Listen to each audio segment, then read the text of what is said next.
Welcome back scrolling for minute. இன்றைக்கி நம்ம என்ன பார்க்க போகிறோன்னா மசாலா டீ. அதுக்கு ஒரு பாத்திரத்தில் நான் இன்றைக்கி 1 கப் தண்ணி எடுத்திருக்கேன்.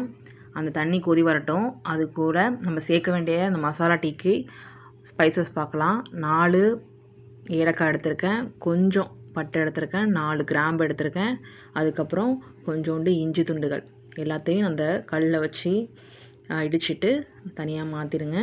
அதுக்கப்புறம் அந்த தண்ணி நல்லா கொதி வரட்டும். கொதி வந்தவுடனேயும் நம்ம இந்த இடித்து வச்சதை அது கூட சேர்த்துடலாம். சேர்த்ததுக்கப்புறம் நான் 1 கப் தண்ணிக்கு இன்றைக்கி 1 கப் பால் எடுத்திருக்கேன். உங்களுக்கு டீ தண்ணியாக வேணும்னா இந்த மாதிரி எடுத்துங்க. இல்லை திக்காக வேணும்னா இன்னும் 1/2 கப் பால் சேர்த்துங்க. பால் நல்லா கொதித்து வருது. கொதித்து வந்தோடனே சிம்மில் வச்சுட்டு அதுக்கப்புறம் தான் நம்ம டிகாஷன் சேர்க்கணும். நான் இன்றைக்கி ஏவிடியும் 3 ரோசஸ் டீ தூளும் மிக்ஸ் பண்ணி எடுத்திருக்கேன். ஏவிடியில் 2 ஸ்பூன்னா 3 ரோசஸில் 1 ஸ்பூன் அதை மிக்ஸ் பண்ணி சேர்த்து ஒரு 4 ஸ்பூன் போட்டிருக்கேன்.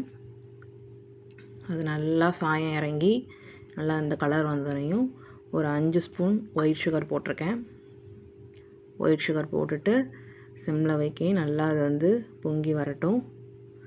பொங்கி வந்தோடனையும் டக்குன்னு ஆஃப் பண்ணிவிட்டு 5 நிமிஷம் அப்படியே ரெஸ்ட்டில் விட்டுருங்க. அதுக்கப்புறம் கப்பில் மாற்றினீங்கன்னா ரொம்ப இந்த மழைக்கு இதமான மசாலா டீ ரெடி ஆயிரும். ட்ரை பண்ணி பாருங்கள். ட்ரை பண்ணி பார்த்துட்டு பிடிச்சா லைக் பண்ணுங்கள், ஷேர் பண்ணுங்கள். தேங்க்யூ ஃபார் வாட்சிங்.